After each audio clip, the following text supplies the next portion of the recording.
Genji 2 is an action game which is based on Japanese history. Being based on history, the stages of the game will also be based on famous battles which actually took place in ancient Japan. So here's this giant enemy crab. There was a Twisted Metal TV show. Yeah. I didn't know that until yesterday. Yeah. It's a year or two old and canceled, I think. Oh, I remember hearing about that. I don't think people liked it. Yeah, I don't think it went very many places, but it was a thing. Has anybody cared about Twisted Metal since, like, PlayStation 1? I doubt it. I mean, I recognize the name. I should try again. I don't think it's that much of a recognized brand outside of, like, I don't know. I think everybody knows Sweet Tooth. He was in Rocket League, I think. He's it, though. Like, it's just Sweet Tooth. What about Calypso? I think that answers your question. Is Calypso? Is that the one? Is that the one with the big wheel? No, that's Axel. Oh, yeah, that's Axel, the guy who's like. Darkseid was the truck. Calypso was the boss. Oh. Warthog, the cheating character who fired all the rockets at you. Yeah. Good times. Well, you guys didn't play it. No, I actually did own a Twisted Metal for PlayStation. My mom, for some reason, she came home and bought me it. Right? She's like, "Here, I got you this at the store." I teach you how to drive. I was like, "Thank you, I guess." No, I was like really young, and I'd never played a horror game before then, right? And is that a horror game? It's Twisted Metal is not a horror game, but to me it was, because I am a bitch when it comes to any type of horror. I think we've talked about this, like even Resident Evil Village. Like if I have a gun, I'm fine, but that one part where they take away your weapon, I was like, I couldn't do it. It hurt my soul. I've noticed, like when I first met you, you like wouldn't even look at a horror game. You had to make me play them for you. Yeah, and now you've grown and matured. You could probably play a horror game. I probably could try. I don't know. But like Twisted Metal, like I played it one time and I remember the intro scared me. I was like, oh my God. Turn it off. Like honestly. And like I hid away the game. I was like, no way. I'm not playing this shit. You put it in a box, never to be seen again. Yeah, like actually. No That's more. Fair. My mom thought I was lonely when I was a kid, so she got me a troll doll that's like 3 foot tall and it roller skated, and it scared the shit out of me. So I locked it in a toy box and never looked at it again. Are Furbies? You were Furbies? Unfortunately, oh, dude. Things were cursed. You could set them on fire. That never still work, dude. They never die. They're so strong. Impossible to kill. Impossible to kill, just like giant enemy crabs in episode 17 of the Giant Enemy Crab podcast. Not cleanest, but I'll take it. How y'all doing today? What's going on? Oh, I'm doing great. Fucking fell down the stairs when I got up. Oh, yeah, don't do that. You gotta learn to walk, smash man. my toe. It might be broken. It's a pain in the ass to walk anywhere right now. Oh, which toe? That's important. My left foot, big toe. Oh, that's an important one. You need that one. I know. If it was the pinky toe, who cares? You just chop that shit off. I need that toe. I need the big toe for balance. And swimming. Is it important for swimming? I think so. I think big like web like paddles, like big web paddles. Well, anyway, I'm your host, Fliz, and I'm joined today by Soon, Kyler, and Strider. Thank y'all, gentlemen, for being here. Yeah. Oh, yeah. Don't sound too fucking excited. Jesus. He said yay. Yeah, but... I was the only one to say yay. Oh, nobody else showed any kind of excitement. Don't worry about it. Make yourself look better. Don't worry about it. It seems like it's been kind of a slow week. Nobody really had a whole lot. It's been almost like more of a boring week. Like all the news out there is kind of like legal garbage a lot of the times, or more people getting fired. Nothing fun. Yeah. things that will be more interesting later once we have more information about them type situations. Yeah. Well, anybody got anything fun? Even a little bit fun? Oh, Deadlock had something fun. What was going on with that soon? Oh, it's it's their current way to deal with cheaters is as long as everybody votes for it, if there's the person suspected of cheating, they get turned into a frog. Well, that's fun. And they can't do anything.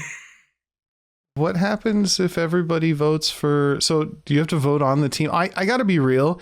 I hyped up Deadlock when it first came out, and I was real excited about it, and I really wanted to play. And after that first week, I have not had any interest in. I mean, first 2 weeks maybe. I have not gone back. Yeah, I don't know what it is about the game. Is it? It feels like I'm running into to a lot of just problems when I play the game now. Of just like gameplay problems or like skill problems. A little bit of both, where it feels like I can't really do too much. Like either I stomp or we get stomped. Like that is the dichotomy of that game right now for me. The duality of Deadlock. Pretty much. And some of the builds are just like kind of gross. I've been noticing as the builds get more refined, some of the things that you can do are pretty insane. Welcome to metagaming. I think that's like where I felt, because I remember I was like, for the first time I looked up a couple of YouTube videos and people are like slide dodging and doing it. And I just took one look and it was like when I first saw people in Rocket League doing aerial stuff way back when the game first came out, and I got to that level and I was like, oh, I'm not putting in the time for that.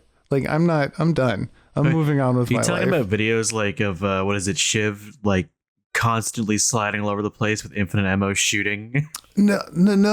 I'm talking about just watching high level play where their movement is so extreme, and it's like I'm watching Apex or something, and I don't want to. I don't have the time to invest to get good at games like that. It's fun to mess around a little bit. I'm excited for Mecha Break for that reason, but I feel like it'll be the same eventually. Mecha Break. I didn't get a chance to try Mecha Break. Man, I'm surprised. You guys would have liked it. I believe I spent that day passed out after a busy day at work, so...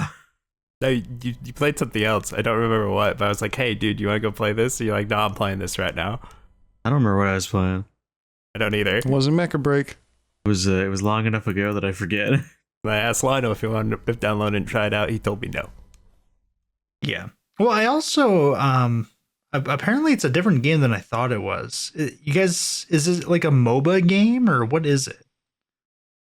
Kind of. It's like Overwatch with robots, except less team focused. It's more like quick multiplayer matches. You're in and out. Like there's objectives and there's like, I'm sure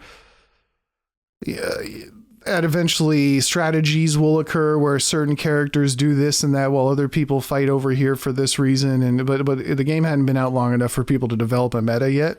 That was very noticeable. So it was everybody just kind of brawling and then getting the objective when they could. Okay. Yeah, because I was thinking it was more like Armored Core. No. And that's why I was like, yeah, no thanks. It's like an arcade version of Armored Core to some degree. Yeah, I'll definitely try it when it comes out then. Because yeah, I just I thought it was a completely different style of game. That's why I was like, yeah, no thank you. That's what I thought too until I actually played it. Definitely down to try it when it's back. Yeah, plus it's a game where everybody can play at once, and we're running into that issue. Yeah, there's the last few games that we're hyped up for. Space Marine 2, and then Monster Hunter Wilds coming up. Also, ooh, let's talk about that. What do you guys know about Monster Hunter Wilds? That's still fun. Yeah, but there's like 10 of us in the Discord who play. Nah, you can discount. No, I'm kidding. I'll play by myself. It's fine. I've already been told as much. What do we want to talk about? You don't been told much. What do you mean? They've shown some. What do we want to talk about? Yeah, because I know some of us didn't want spoilers, so that's why. What do we want to talk about exactly? Because there's spoilers for a game that's not out yet. Because they've shown off quite a bit so far. The cats talk now. I mean, they talked before. No, they talk English words now. Yeah. Oh, that's stupid. They should have just kept it. We don't need that. The only real thing of interest for me, that I wanted to talk about, because I don't care about spoilers or anything, just because I don't really care about the story, to be honest. Was the system requirements came out, and oh my god, I'm good. That is a huge jump in requirements for what I've seen most games now. Yeah, all I know is I'm all set. Well, yeah, not all of us just bought a new computer. I don't think I'm hoping it'll work. I don't know. Soon, you're not okay if you have those settings for like max settings. You're okay for barely meeting 60 FPS at 1080 on medium with frame gen. Hey, man, those I'm requirements okay to play the game. Those requirements are fucking insane. The crazier thing is somehow I didn't this game say the fanciest. I'm saying I can play the game. Wait, what computer did you buy anyway? Because I didn't even know that student bought a new computer until I can't tell you like off the top of my head with a fire. Wait, so you don't even know if you're fine? No, I checked the requirements and stuff. I did do that. Okay, so what did you have? I got like, is it a 4080 Super, i9? Got enough RAM. Okay, so you do know. I thought you were asking like just like what is it called? No. Okay. you got the PC too. But yeah, the requirements you're saying is like what was it, like a 2070 Super? Yep, 2070 Super or was it 3070 or a 4070, 4060? I think it was 3060 is like recommended to hit 40 or 60 FPS with frame generation on and enabled. I think so. That's not even like just, that's all you need. And then something will help you get to, higher than 60. That's to get to 60 is what is recommended. I've seen frame generation pop up a lot more lately. Yeah, it's because it's becoming more necessary for every new release. It's becoming a very crutch. It's the two big crutches are becoming frame gen and like dynamic upscaling, like DLSS. What can you guys explain to me? AA. I keep seeing subreddits for anti-aliasing, and I don't really know what it means. So could you explain it to me like I'm me? Like you're you? Like you're you. Yeah, like I'm me. So anti-aliasing's been around for like a long time. It's not new. Pretty much all it does is it's a type of like processing that smooths out lines. Like that's all it does. So you don't have like those really jagged, like you can see the pixels, right? It just smooths it out. Okay. That's anti-aliasing. Okay, because the people in the subreddits are like, they are so extreme about their anti-aliasing. Like they're talking about burning companies down, and I'm like, the grass is a little wonky. The militant AA community. Let me put it this way. I looked at multiple posts that were like, here's this with anti-aliasing and here's this without. Fuck anti-aliasing. And I'm like the meme of the lady going, that's the same thing. Like, yeah. I don't know. I can't tell what the difference is. Dude, there are some things where it's like, I don't really notice a difference with this on or off. Then again, I mostly play games at like 30 to 60, barely ever 60 FPS. So I just want that to end at 30. I don't know why. I just want my game to flow nicely. Play my game at 30. Yeah, but with frame gen, kind of the idea is you use like typically AI to create frames based on like the frame you have now and the frame you're making. You kind of combine them together to guess what the frame between them's supposed to be, and just kind of throw it in there, and that increases your FPS. Okay. Like it's literally guessing, like this is probably what it looks like. Like here you go. Well, it's like a precog. It's like Minority Report. I'm guessing. I remember dude, this actually harks back to Star Wars Outlaws when it first came out. That was something that was crashing the game. You had to go in and turn that off. Yeah. Oh. Yeah, that was like a big issue with the game. The big thing about frame generation is because of the way it works.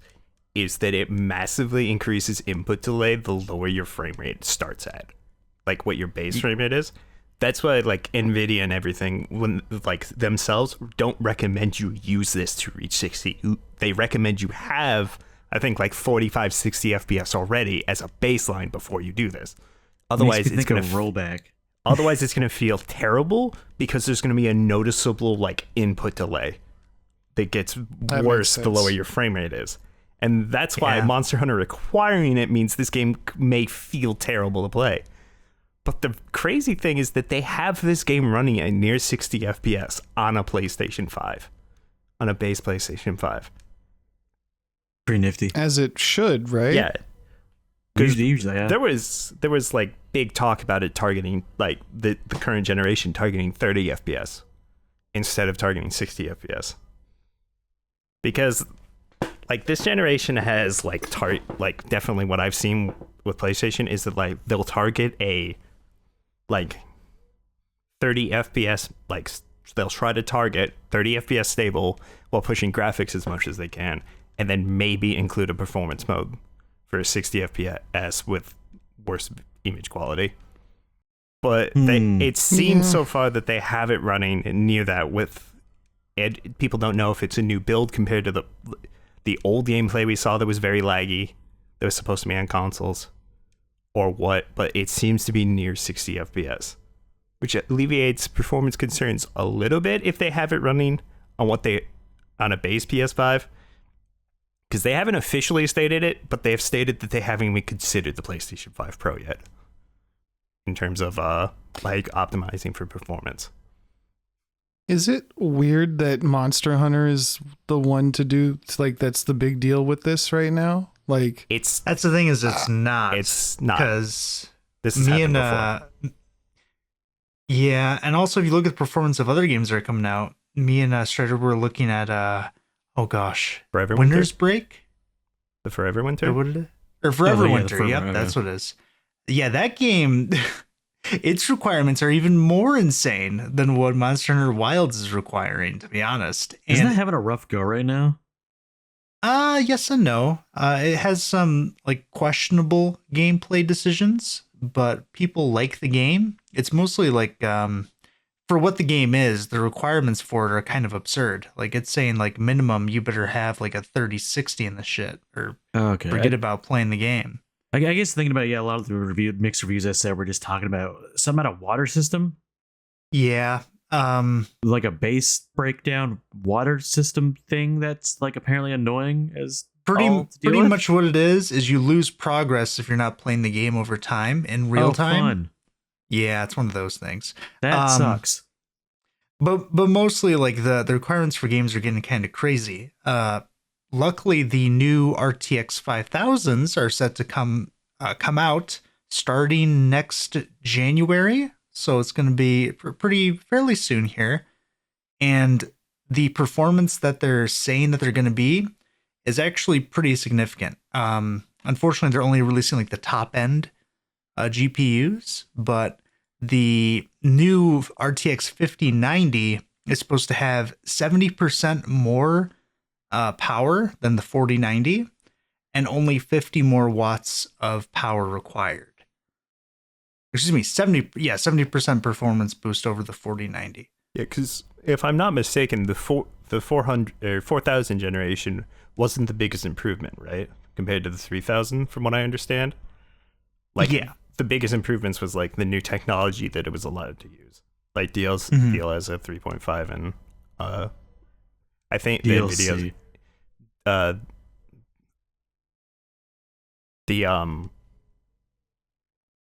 He really broke your brain with that, huh? Really, the NVIDIA's frame generation method. I feel like it has a special name, but I don't know. But only like the 400 cards can use it, or 4000 cards. Oh, it might actually just be. I think that's just DLSS. Yeah, that's just DLSS. Yeah, it might just be that. 3.5, I think, or something like that. Yeah. Yep. The question is, what is the cost going to be of a 5090? And the that size. I don't know. Big money. Probably. I mean, imagine it's going to be the same prices that the previous ones were. So probably like 2,000 for the 5090, like Goddamn. Yeah, that game 1,400 money. for the. Yeah, it's probably what it's going to be, to be honest. My 2080 is not going to last me much longer. Nope. Nope. I'll have to survive off GeForce Now. Yeah, how was that working for you, by the way? With wasn't there another game you were trying to play with that? Or was that just Space Marine 2? I played Space Marine. I played it all. I've been playing a bunch of Remnant 2 with some people with that. That's what it was. And it's been fine.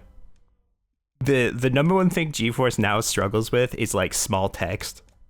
I've noticed it can get quite blurry for a split second, but it's easily playable. Like, I've been pretty impressed. I've only had 1 or 2 problems in 60 hours, and that was more problems with my internet than GeForce Now. I only had one issue at GeForce Now. I was having problems for like 10 minutes where it booted me out. Mm-hmm. Which was when we were playing Space Marine, but Revenant 2 was perfectly fine the entire time. Okay. Well, if the requirements for games are going to keep kind of going up, it seems like what a lot of the companies are doing right now is trying to use like more and more AI and stuff to try to help with fixing performance, right? And I talked about this previously. I don't remember what episode, but there's been a couple games now that are trying to use this, where they're starting to use AI for NPCs to make NPCs more interactable. That could be fun I can or see, dangerous. I mean, And one of the games that's doing this this one of the games that's trying to do this is Mecha Break, actually. yeah. There's AI? Yep. Yeah. So what they're Like doing, what NPCs? We didn't have the hub world available to us, which is going to be in the full game during the demo. So you're actually going to be able to walk around and talk to basically these AI NPCs with your character. Oh, I'm gonna get banned. Yeah, there was a reason that person warned you, dude. the mechanic, like this is the example that they gave according to an article from Fortune.com, was the mechanic Martel. You can actually just talk to them, and like you can ask them to customize the color of your mech, and they will respond to you and actually do it in the game. Like, it's not a menu, you just actually ask them to do it. That's kind of cool. I like that. That's a cool application. It's cool until I want to like cycle through colors to see which one I like the best. And okay, now do blue. Loading. Okay, blue. Okay, now do green. When at the current iteration of the game, I can just click red, green, blue, and it'll go through all of them. I mean, I imagine it's like an optional thing. There's no way they force you to use it. I would hope not. So you don't know. That's true. I don't. But a game that's trying to fully like realize this is a game called Retail Mage, which it's not out yet. Like, you have to sign up for their playtest. Yeah, Retail Mage. I've not been able to get access to it, but the idea is it's like one of those shop games where you run like a shop, right? I was about to ask it, but is it like magic themed? Yeah, yep. It's like a magical furniture store is the store that you run, right? Are we out of ideas? I'm a magical warehouse. I'm just telling you what it's about. All right. Okay, guys. Furniture store, but magical IKEA. Magic carpets. Magical IKEA. Hey, yeah. I love magical applications to the mundane. It's always interesting. But also, it might not be that we're out of ideas, it's we just get more and more games.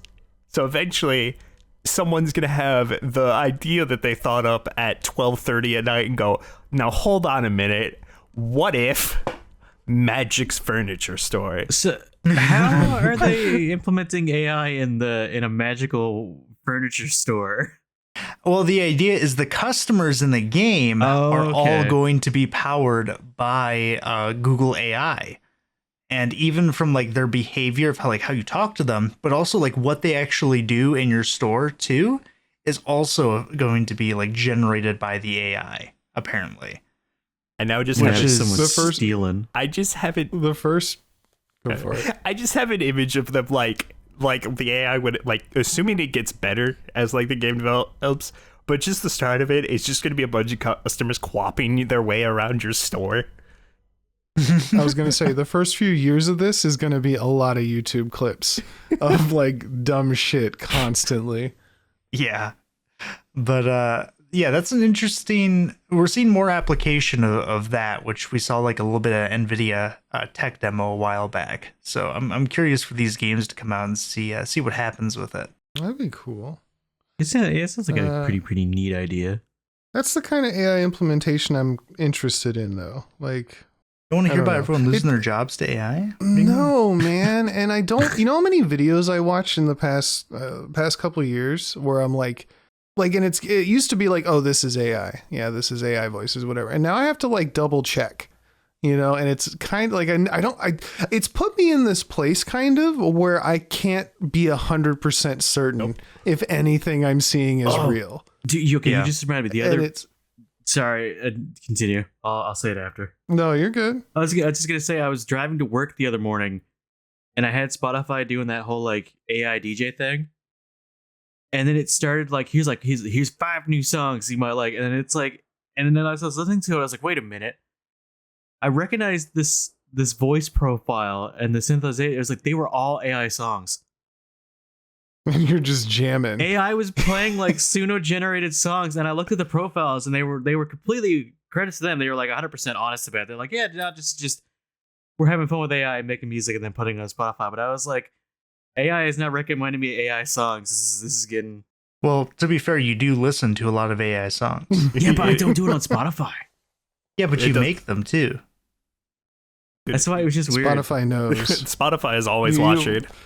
I was just Any like, of the what apps the on fuck? your phone, you agreed to give them full consent to everything. That's how it works now. I'm surprised you're surprised, to be honest with you. It was more so just like that. It's like I'm driving to work at 5:30 in the morning, and I just get these AI songs, and I'm like, I recognize this fucking voice. This is the AI voice. I've had it on my own songs. I made for shits and giggles. I mean, I've heard this voice singing about farts. I mean, I've definitely had like things that like we've talked about like before. Like we'll talk about something in a conversation that we have like I haven't seen or mentioned in a long time. And I'll go to look something up on my phone sometime soonish after, and I'll start getting ads, or those will pop up as recommended things. You get the same thing, yeah. Like I've had when I was talking to you about mics and everything, Fliz, I Googled something and it started recommending me mics. And I was like, I haven't used my phone to search this at all. It's been listening. Yeah, no, it's worse than that because I'll be talking to something about talking to my wife about something, and then the next day I'll start getting TikToks about that thing and it's like totally different from anything else I've used TikTok for. And it's like I don't want to be a conspiracy theorist, but sometimes my phone is listening to me. It's always listening. It's definitely happened before. It is always listening. Just start saying unhinged shit. Know it. See what you can get I recommended. wish. No, it'll end up like my Instagram reels where it's all stuff I could never show anybody. It's so heinous. Well, stepping away from all the conspiracy theories, we can get some of the boring stuff out of the way. There's been a lot of like legal stuff going on right now with Steam and their new terms of service, their new arbitration clause. I saw some about that. I think that was a good thing, though. Yes. For the most part, pretty much what it is they were having, which we're assuming, we don't actually know for sure, but it is a common problem with arbitration clauses where companies have been getting bombarded with like literally thousands of legal like lawsuits of representatives from like, thousands of users saying, oh, you're practicing illegally. And it's kind of like they're Zerg rushing these companies and just basically like winning claims just because they can't do anything. DDoSing them with lawsuits. Yeah, that's a very accurate description. So they changed it and said, like, listen, if you want to sue us, that's fine, but you better come to court. Like, no more arbitration. Gauntlet down. Yeah, like it's pretty much like you have to come to court now if you want to do this. You can't just have some other third party do all this for you and send us mass amounts of notifications saying we're being sued. Like, that's not going to happen. Well, I think I could be wrong, but wasn't part of it that like when you start the legal matter on a game, whatever it may be, they have to pull the game as soon as that kind of stuff starts. And I think part of their TOS changed it. I could be wrong, but saying, hey, until something is set and final, game stays up. Oh. So you can't just time us out with this shit. Like I'm pretty sure that was part of it. I'll have to double check, but okay. Yeah, that I didn't remember, see, but I could see that being a thing. Because like some things would happen where, like, let's say an indie dev releases a game, then gets hit with like a bunch of copyright stuff, and then they lose all the money because the shit gets shut down immediately. And Steam is being more friendly towards its not patrons, but towards its creators, and saying, hey, now your game can stay up while that stuff's happening. And that's part of the safety net we're providing. I remember it being an extremely positive thing according to the Reddit thread I was reading, but I can't remember where that was. Okay. But yeah, that's mostly you've probably got a notification on it if you have Steam in the US, and I think in the EU it happened as well, but definitely in the US. Beyond that, there's a bunch of things happening in Brazil right now. They're basically like restructuring their quote legal framework for games. This is coming from games industry, where they're trying to encourage game businesses now in a much more meaningful way. They're pretty much like making games businesses have their own kind of like legal place. So instead of this being a like software company that makes games, they are now a games company. And this includes like a whole bunch of different tax breaks, and like they have their own kind of like niche inside of their business/government. And they're basically trying to incentivize investors to come and basically help these game studios out and start building more, which is pretty big news. Oh yeah.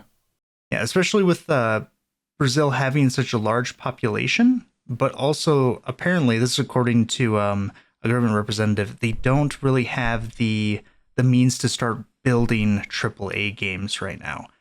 One, because they quote don't have the proper education for it.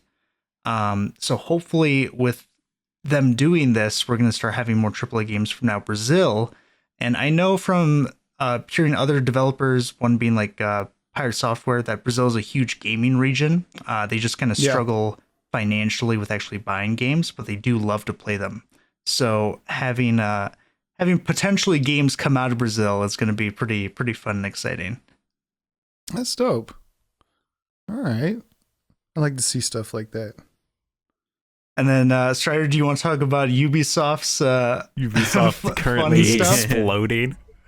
Yeah. Oh my gosh. Yeah. So I forget what day it was, but a few days ago they announced that Assassin's Creed Shadow was being delayed till the middle of February, and around the same time, I think it was within a few hours of each other, they announced an investigation is being launched to determine the reason for why the company is struggling right now. And like their stock immediately tanked like another 20% off of this, like immediately. And then even now, today, like they're announcing that like XDefiant isn't pulling the numbers they want, because surprise, surprise, turns out when you remove skill-based matchmaking, your casual audience doesn't stick around. No, man, XDefiant had more problems than that, though. It just wasn't fun. It lost its charm very quickly. It wasn't just about the matchmaking. I don't know what. I guess Ubisoft is having trouble putting out fun games. Well, I mean, Ubisoft to me has always been like, they are the king of the 7 out of 10 or 7.5 out of 10 is how they've always been to me. As in, they'll put out good games, but they're never masterpieces. They're never groundbreaking.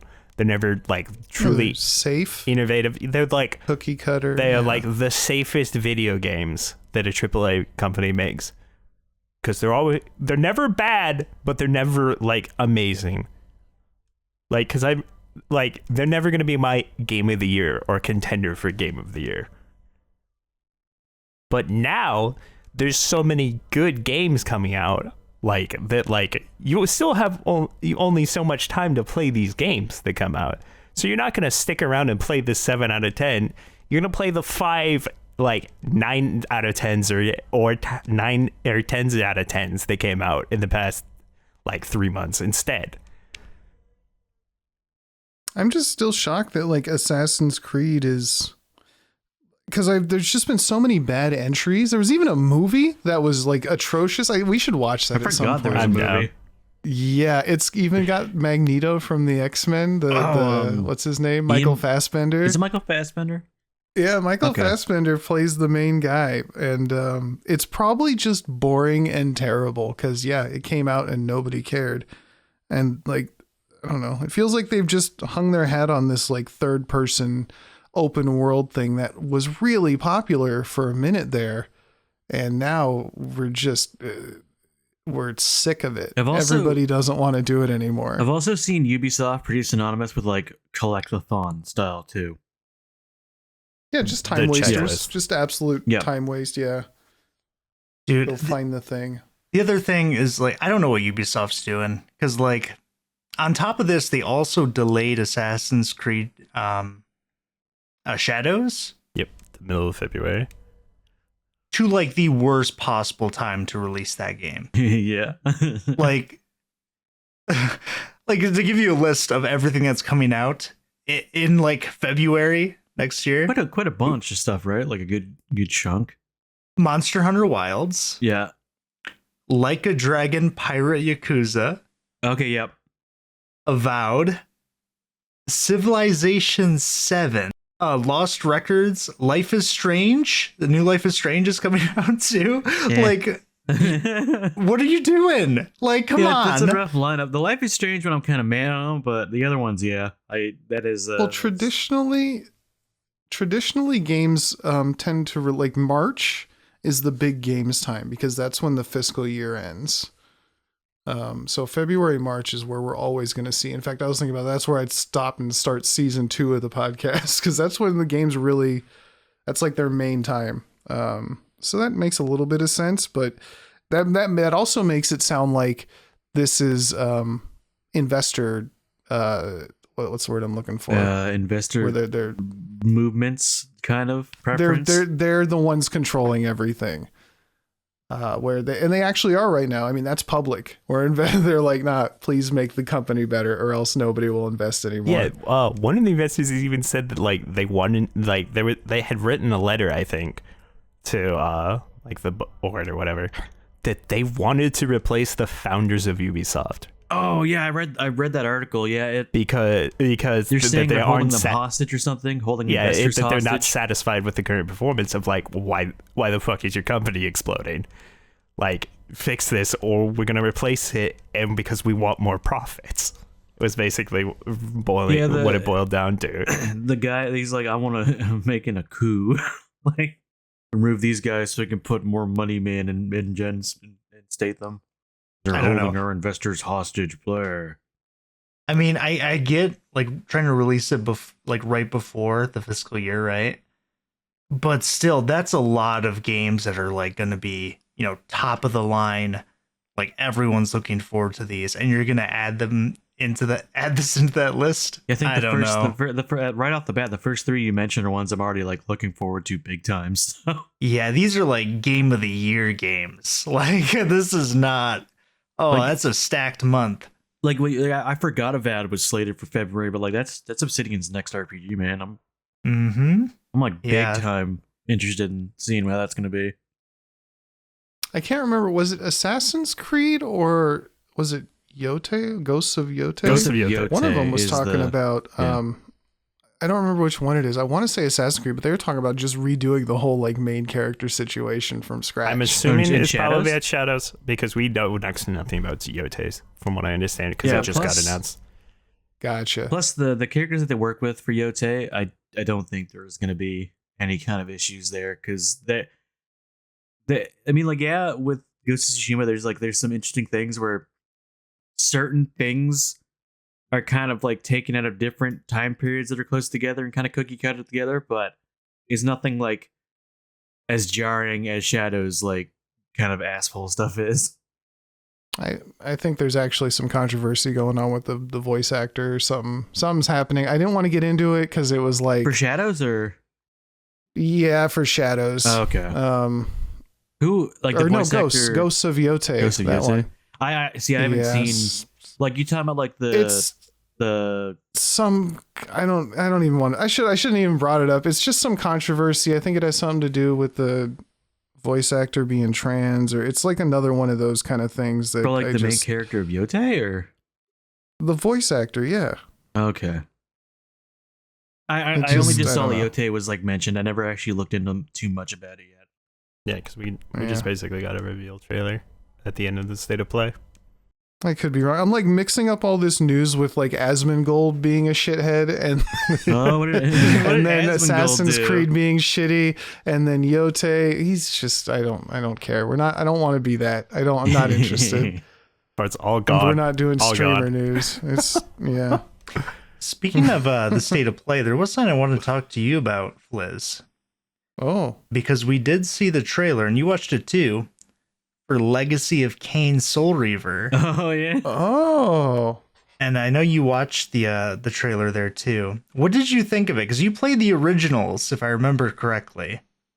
Looks like shit. It looks like something about the original, because basically the difference is the lighting is way more extreme in the remaster that they've done, and the character models look almost cartoonish, and something about the original dark and grubby atmosphere, along with the kind of crappy looking models, which were, top of the line back then.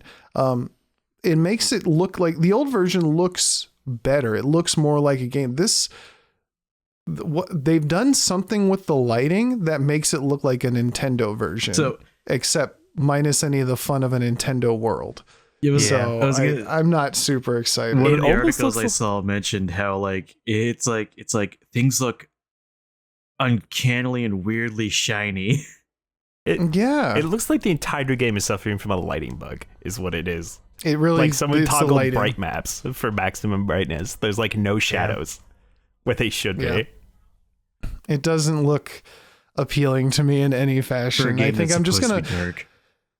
think I'm just gonna hold on to the memory. I'm gonna let that memory stay clean. Gonna let your nostalgia glasses stay nostalgia tinted, fully tinted.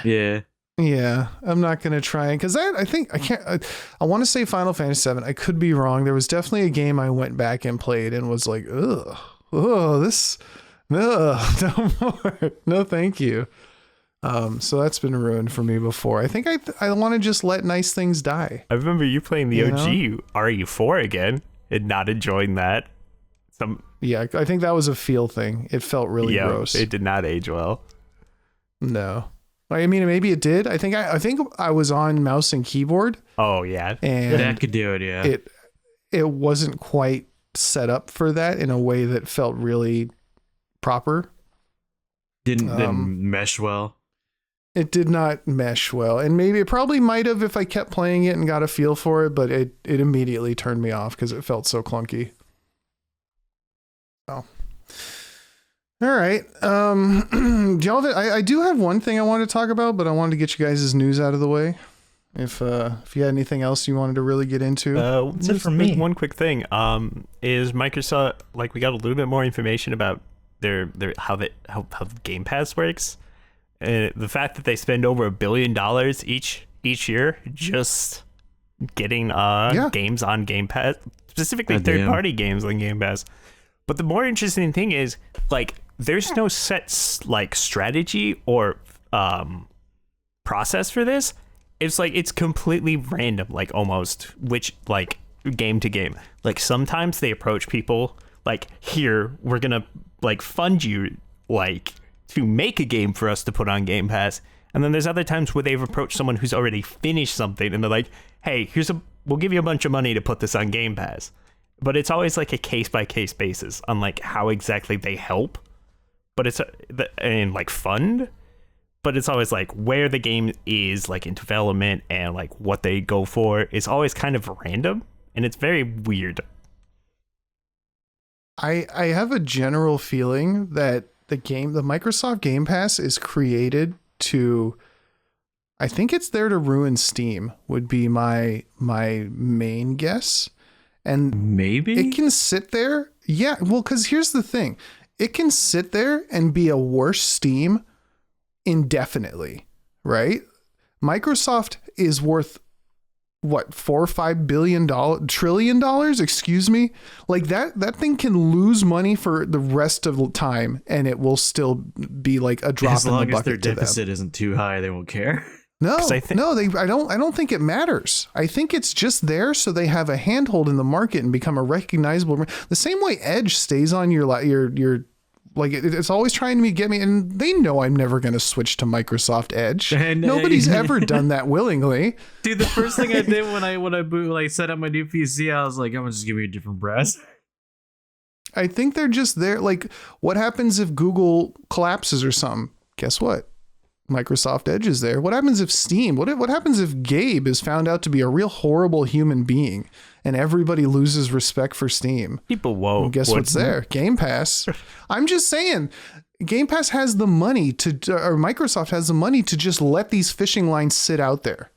You know what I'm saying? They can just, they have a department tasked with, hey, look at some games and see if we should put those on there. Maybe some will make money, maybe some won't, but we're not really concerned about it because even if they do make money, it's nothing compared to the money we already do have. This is just to be in every, to have a duck in every pond. You know what I'm saying? I mean, I think Microsoft brings in approximately like $4 billion off of Game Pass each year. So it's making a positive. Yeah, they're making From what I profit. understand. It's all they can really hope for it. I mean, So I remember it was losing money when it first came out, big time. yeah, from what that's like the profits if like the current users stay in for the full year, Yeah. plus projecting. Which they don't. You know how many times I've removed and reinstated my Game Pass subscription? Probably 24 times. Won't be the I've last been like, either. I don't need this. And it won't be the last because they make it that way. They keep saying, here, join back for $1.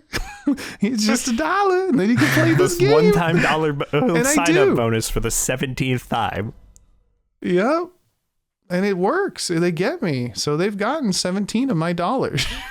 equal to 1 month.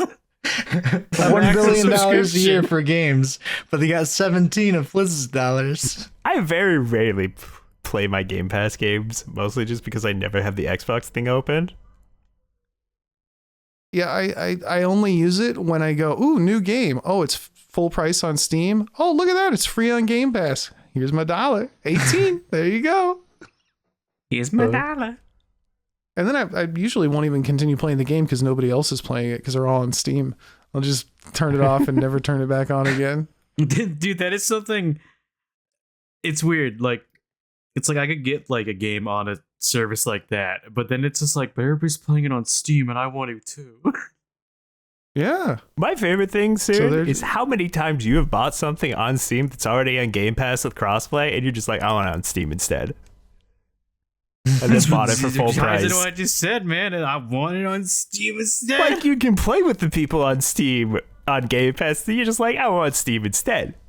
Like, that's the level of convenience that Steam has right now in this market.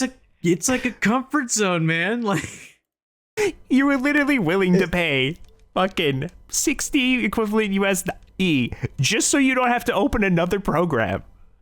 It's like 1,000 Canadian dollars. I mean, basically. It's like 2,000. not even. Or 7 billion yen. Make your choice. I mean, what is a $60 game, USD game for you? It's like 80 right? for him. It's like $79.99. Sorry. Oh, jeez. Our bad. Because you got to pick and choose then. God. I mean, isn't I that couldn't- the conversion rate like actually slightly in the US dollar favor now? Like It it's like is. very slightly cheaper for you Wait. now soon, comparatively. Yeah. We actually looked at this when you weren't here soon, and you're Yeah. actually paying less for video games than we are. Yeah. For real. I'm trying to hype you up. I'm saying you're doing well. You're doing better than us. Sorry, You- you you guys get- making fun of you me for being Canadian. Well, Hey, you make it's only fun because we know Canada's better than the U.S. and you make fun of us for being American. It's only fair. It's usually That's in true, response. actually. It's usually in response, but yeah, it goes back and forth. Yeah. It's all in good fun. You know we love you, and you're cheaper than our games. Hey man, here's the thing. I'm gonna You get a say that, but VPN at the and go same to time, Canada. like that's money that I could spend on other things too, like food. But are you gonna? We can spend it on other things too, I guess. I budget my shit, so. I can't stop buying the candles. That's exactly where I went with that. See, that's same my time. secret. I don't buy candles. I don't gotta worry about it. You don't spend $3,600 on candles each month. Thank God. I ain't fucking someone. Please help. My family is dying. That must be what I'm doing wrong. So, you good? You got anything else? That sums up my thing. All right, cool. Well, you guys know that I hate video games, right? Yeah. Like that seems to be. Like fuck I'm this game. kind of a super hater. We're aware. Well, that's not going to change. But I did find a book I liked. Yay.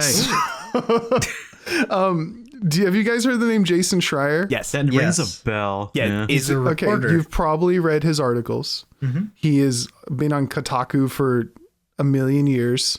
That's probably why it's He recognizable. Is now on, yeah, he's on Bloomberg now. He writes for Bloomberg now. Like, he's very big. You've definitely read his articles before. Anyway, I got not recommended. I kind of just stumbled upon. He wrote a book called Blood, Sweat, and Pixels. And I read it yesterday. No, not yesterday. I don't know. Last week. It was really good. It's from like 2016, 2017, somewhere around there. But basically what he did is he spent quite a few years interviewing hundreds of game devs and, publishers and CEOs, anybody who had like insider knowledge, mostly game devs, that he could, get stories out of. And so this book is full of like all these cool stories of like, some of the most famous games and how they came to be or almost didn't come to be, and like the stories behind the devs from start to finish, and just how close how close it was that you almost didn't get your favorite thing, right? Mm-hmm. I don't know, it was really cool. It just led me to like a whole different view of, maybe not a whole different view, but it really solidified that when I'm angry at a game, 9 times out of 10, I'm really angry at the publisher. Game devs are really like this game. The book is really skewed towards, and rightfully so, in the favor of game developers and like the struggles they go through it. And there was just some stuff in there that was like mind blowing to me. Like a lot of times, like you hear about crunch culture and stuff, right? And how game devs will have to spend 100 hours a week working on something to get it done because the publisher needed it done for this fiscal quarter or something. Part of that, and I'm always like, man, this game would be so good if they had more time to work on it and stuff. And a lot of that stuff is, it sounds like, or at least it used to be, self-imposed, where a lot of these game devs, they like really love what they do.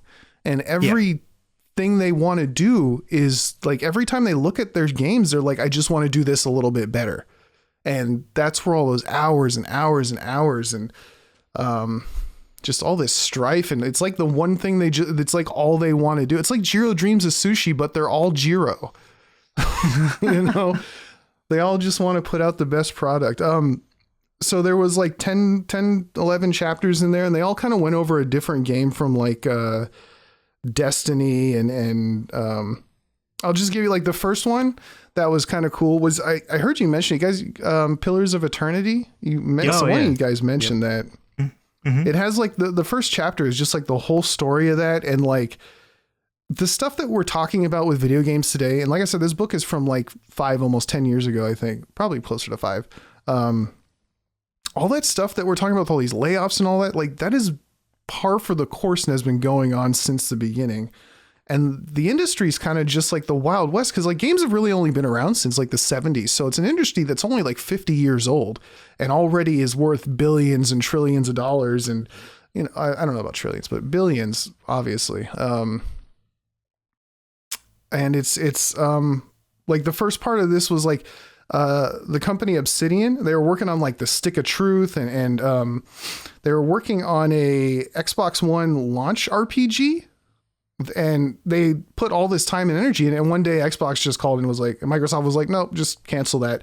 And so they basically just everybody's doing their best to, they're trying to make this thing. They have this contract to make this game, and they put in like a year or two of work, and then suddenly they call and go, it's canceled and you'll all be out of the job next month. And that's just how that industry works. And so that's what happened with that one. And then two of the guys who got shit canned, or no, two of the guys that were left on or about to get shit canned, they looked at Kickstarter had just come out, and they're like, yo, what if we check out what they pushed really hard to just make, we want to do a Kickstarter and maybe we can make the money that way. And they finally got allowed to put it up there, and they were hoping for like 300,000 or something. And like within the first day it made like $1 million, got up to like 3 or 4 million. I think it ended with like 6 million total for this Pillars of Eternity to be created.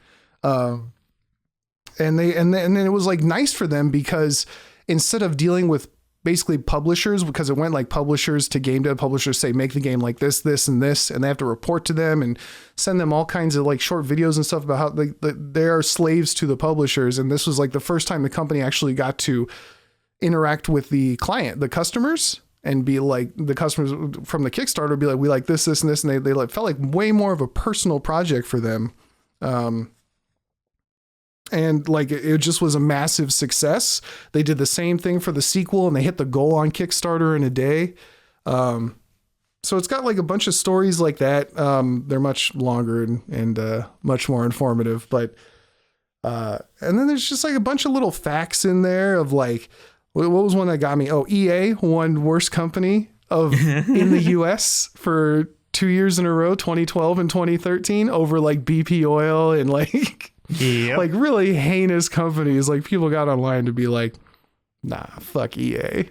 10 years ago, they were like that. They're still like that today. BioWare was created by like 3 doctors who just thought they wanted to make games. There's like the story of the guy who did, what's that farming simulator? Stardew Valley? Stardew Valley. Yeah, it's his whole story of how he just kept like, I was getting mad at him because they're talking about like, yeah, his wife supported him for like 5 years while he just kept saying, I'm making it better. I'm going to do it. I'm going to keep. And it's like, get a job. Like, I mean, it all obviously worked out in the end, but Get a job. I'd be mad. I couldn't put up with what his wife put up with. Like, nah, I'm not working 2 jobs so you can sit at home and play farming sim. But it worked out in the end, and now they're millionaires off of, 5 years of hard work. What made me really interested in this, and why I read it in the first place, is because he just came out with, or is coming out with, a book. I think it's available at this point, but it is The Rise and Fall and Future of Blizzard. And so I'm super hyped to check that out. I really want to give that a read as soon as I can. I'll report back on that when it's done, but it was, this isn't, because I read mostly horror. If I was to put the 2 categories of book I read the most, it's horror and comedian autobiographies. Those are like the only 2 books I ever put any time into. And this is way out of my, it's like, we watch all those YouTubers talk about video games and shit. It's like that, except verified. So it's good. I would definitely suggest checking that out. It leads all into everything that we've been talking about for a couple months now. Yeah, I've heard of that book, and I know Jason Schreier. We actually we've talked about him before too, previously on this podcast. And yeah, honestly, like the expectations that get put on developers too is kind of insane, which some people don't get. Yeah, absolutely. Like the most infamous example I can think of is Anthem. You guys remember Anthem? Yeah, oh yeah. Dude, like that game was an absolute train wreck. But when you look behind the scenes, it's super fast why you can figure out why it's such a train wreck. Because when the official reveal trailer came out for Anthem at, was it E3? Some game show. The developers were at the game show for Anthem, and they had never seen that trailer before in their life. and they had not even started like making the game yet. Because it turns out that trailer was literally just a cutscene that a different company had made for EA. And they just made the cutscene and said it's a trailer. And the devs are like, I guess we're making that now. We have 2 years. God damn, dude. Yeah. And there's a ton of that shit. Like, it was, hey, did you guys ever play Halo Wars? Yep, I played Halo Wars. I love that game. That was one of the things that was in there, and that was kind of the same thing. That story was kind of funny because like they're both. It was originally supposed to be like a new RTS for console, like flagship situation, and nobody had done an RTS on a console before, and so they're like, we really want to do this, and I think they made Age of Empires. They made, I want to say Age of Empires, and Microsoft had been like, we really want you to make a new RTS for consoles. It'll be like so innovative.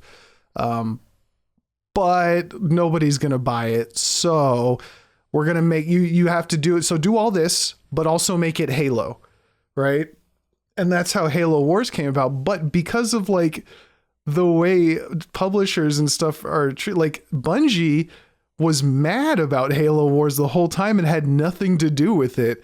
They were mad that somebody was like infringing on their little baby IP of Halo, and they're like, they can't mess with our, because they were working on, I think, Halo 3 at the time. Yeah. And it finally came out and everything was fine, but it was just weird that like Microsoft owned both of those studios and basically told one of them to be like, just take their work, it's fine. And then they're like, no, we're Bungie. What are you talking? Like, you can't. And they're like, we're Microsoft. We own you. We own you. Too bad. Stop your bitching. Halo Wars coming out soon. I liked Halo Wars too. I know a lot of people, there's mixed feelings about Halo Wars, but that was my game. I liked it a lot. I've never played it, but after reading the chapter in the book about it, I'm like, I really wish I had. Like, a lot of this stuff sounds pretty. I wasn't an Xbox person, so I never would have had it. But yeah, it sounds cool. There was almost a Halo MMO that was in development for like 2 years before it got totally shit canned. That's probably a good idea. That sounds like I don't know. That could have been cool. Would have done well. MMOs are always like really rough because I swear every MMO that comes out, like eventually just it loses to World of Warcraft. Just over time. There's very few that have lived past it, to be honest. It's always like a toss-up. Yeah, Final Fantasy had to die and come back. Yeah. Final Fantasy is like one of the very few that have been able to kind of stay up there. RuneScape's another one, but not even like the RuneScape we have, but like the old RuneScape is the one Isn't that crazy? Like the more modern RuneScape, everyone's like, no, gross. This is like classic, yeah. Have you played the new RuneScape? No, I've seen what it looks like, and it looks garbage. Weird. It's bad. It's not good. I prefer the old RuneScape. I still remember the day I saw like what RuneScape concept art looks like, and at first I didn't know it was RuneScape, and I was like, that looks really cool. Like, that's a really cool design. And then it showed it was RuneScape, and it was them like transferring that cool concept art to the model in the classic like RuneScape, and then it looks like a pile of Play-Doh, and I'm like, this don't look anything like what I thought looked cool. This thing looks like it's got to go back in the oven for 6,000 years. Like, yeah, I don't know how I feel about like games when it comes to like the crunch and everything. I feel awful because it's such a huge problem in the industry, but also we've seen why some of those deadlines can be so important just to avoid like Parkinson's law, like where games will just stay in development forever and just will never come out otherwise. It's like a terrible cycle.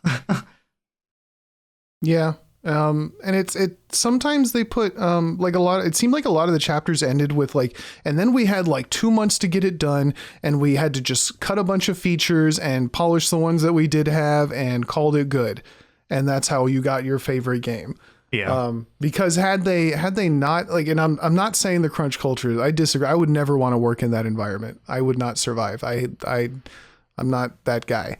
But it seemed like it was alluded that many times, like if you let a game developer just do it on their own, it'll be an infinite project. Like they will always want to add stuff and polish things, and it will never be good enough, you know? Yeah, that's Parkinson's law. It's just Yeah, and then then another part of that is when the games go on for too long, like the developers lose sight of how the game is actually supposed to play, and so they'll just like add in mechanics that don't exist to the average player, or like, you know, like this is too easy to do, and you forget that you've been doing the same thing for 4 months in a row. So it's easy for you, and it could be more complex, but for anybody picking the game up, this doesn't make any sense. So the deadlines can be a positive thing. Anyway, that's all I really want to talk about with that. That was Blood, Sweat, and Pixels, and I would definitely recommend, like, if y'all are interested in reading something that's video game related, totally worth. And then the new one, Play Nice, The Rise, Fall, and Future of Blizzard, is the one I'm super excited for, because, man, I've been following Blizzard since they killed that MOBA. Because that was the other thing, is in this book he talks about Blizzard and he says so many nice things about Blizzard. Like he is like, this company is a good company in 2017, and only just thinking about what was to come is like, I'm like smiling while reading it. Like, you wait and see what happens, Jason. You're not going to be saying these nice things in 2 years. I wonder when that book comes out. I kind of want to read it too. I think it might actually be out. It's got ratings and stuff. Yeah, I just haven't been able to get it. Okay, I might have to check it out, because I am also interested. I always see videos too about the fall of Blizzard. Both Blizzard and also the fall of their games too, like Overwatch and Overwatch 2. And WoW, it just always happens constantly. Did you see, I guess they're trying to bring Heroes of the Storm back with like a first-person shooter or something? No. They're thinking about trying to do that again? No. Yeah, that's going to be... No. That's going to be something. Don't do that. No. Or excuse me, not Heroes of the Storm. What am I thinking? I was going to say, that doesn't make sense. StarCraft 2. I did read about that. Yeah, I think they've been trying to do a StarCraft shooter since StarCraft came out, though. They were. There's actually old gameplay you can look up of their shooter for StarCraft, which I think it featured like Nova. She was the one that you'd play as, but... Is she the Spider Woman? No. I remember there's a Spider Lady. I think you're talking about Kerrigan. Yeah. But no, Nova was like... we played Heroes. Nova's that stealth lady that... Yeah, she's a sniper, right? She's a sniper, everybody hates playing against. Yeah. So they're trying to do it again. I don't know how that's going to go, but, you know, we'll see. Concord 2, baby. If I was to base it on anything Blizzard's done lately, it's probably going to be bad. Probably. Oh, Blizzard. Yeah. All right. Well... Y'all got anything else, or are we good? The comment, that book releases October 8th. Ooh. Yeah, I knew it wasn't out yet because I went to go get it. And it releases on Kindle October 8th, I believe. Nice. Yeah. I'm Kindle. I'm never there's like one other book I'm excited for, and it's got nothing to do with games, so I won't even mention it, but I'm rarely excited for a book. Because, where's a book gonna go? Places, probably. On your shelf. First in line. No, well, you mean like I need to play Monster Hunter World so I don't fall behind everybody immediately. Oh, a book is a book. Yeah. It's always there to return to. Yeah. All right, then. Well, thank you for getting that for me, Mr. Jacob. Anything? Did we already say anything about the game thing where nothing happened? Tokyo Game State Show? of Play? Kind of bust. Tokyo Games. Oh. Nothing really happened. There was a couple things that came out, some games some like JRPGs that looked kind of interesting. Like Thread of Time, I believe it was. To me, I saw that stood out. That I saw what I saw was comparing that to like Chrono Cross or Chrono Trigger, one of them. I think Chrono Trigger. Yeah. To me, that looked interesting. They showed off Dizzy in game and Guilty Gear Strive. No moveset or anything, but they showed what she looked like. It harkens back to Blizzard, but I noticed that there was a certain collab announcement with Overwatch. What was Ruby it? X Overwatch. My Hero Academia. Oh, really? Yeah. Oh, interesting, I guess. Yeah. I never hear any news about Overwatch and like feel good about it. Like that kind of made my stomach twist a little bit. How far till you're starting to fight a team of not Overwatch characters? Like it's got to be close in that game at this point. I think we're already there. I'm pretty sure. It's funny because like the headline I wrote was just like Overwatch continues its Fortnite-ification with another bizarre crossover. Because they did Transformers too, right? Yeah. Didn't they? Yeah, they did. And Cowboy Reinhardt Bebop. was Optimus Prime. I forgot about the Cowboy Bebop one. Optimus, I need healing. It's so weird I'm a that tank. a game that has so much built into its own characters is even interested in doing this like cross shipping stuff. They're just trying to you know pump what I'm out saying? as Hero much money as shooter is a possible. very interesting thing to do collabs for, where you just remove the hero part of it. And Yeah, have it now it's just a shooter with a and different Optimus Prime is shooting Yeah, you. now my Sombra looks like the blood girl from My Hero Academia. Yeah. It's weird, especially when you compare it to so many other like similar games. Like Overwatch just kind of beats them by a mile. It's not even close when it comes to their character design. Yeah, Overwatch has such recognizable character design, and they're still just like, no, let's ruin that. Like, I can't imagine Overwatch 1 would have ever done a crossover. Yeah, no, it's very strange. You know, it's crazy. I've been seeing videos of like Concord characters, right? Of artists going over the characters and saying like why they're so bad and fixing them. When I took a second, I actually went back just to look at him again, seeing that Concord was dead. Like the week we did that, and I think a lot of it is just the colors, man. Because some of the characters are kind of cool. There's a couple in there that I thought were like mildly, and nothing that really blew my mind, but you know, not terrible. But then they just have like a giant green poncho or some shit, and that would cover their whole body. I'm like, man, there was something going on with the coloring there that it did not feel good. Yeah, it's not great. Well, it's gone now. It wasn't great. Yeah, it doesn't matter anymore. True. Kick that dead horse. Anyway, thank you guys so much for listening. We'll be back next week with more gaming news. We're on iTunes, so leave a like and what do you get on iTunes? Subscribe. What is there? 5 stars. 5 stars. Leave 5 stars on iTunes and then write something in the like. Write why Blizzard sucks in the comment section. I'd take that. Sounds like a plan Also to on me. YouTube and Spotify. If you'd like to reach us, comment on one of those or hit us up at giantenemycrabpod@gmail.com. I think that's it. Yeah. Unless y'all got anything you'd like to plug, any adventures you're going on? No. Nah, I went on all No. 9. Okay. No shows you're doing? Okay. All right. Never mind. Doesn't matter. If you guys listen to podcasts, you'd understand. What? All right. I'm done. Goodbye. Goodbye.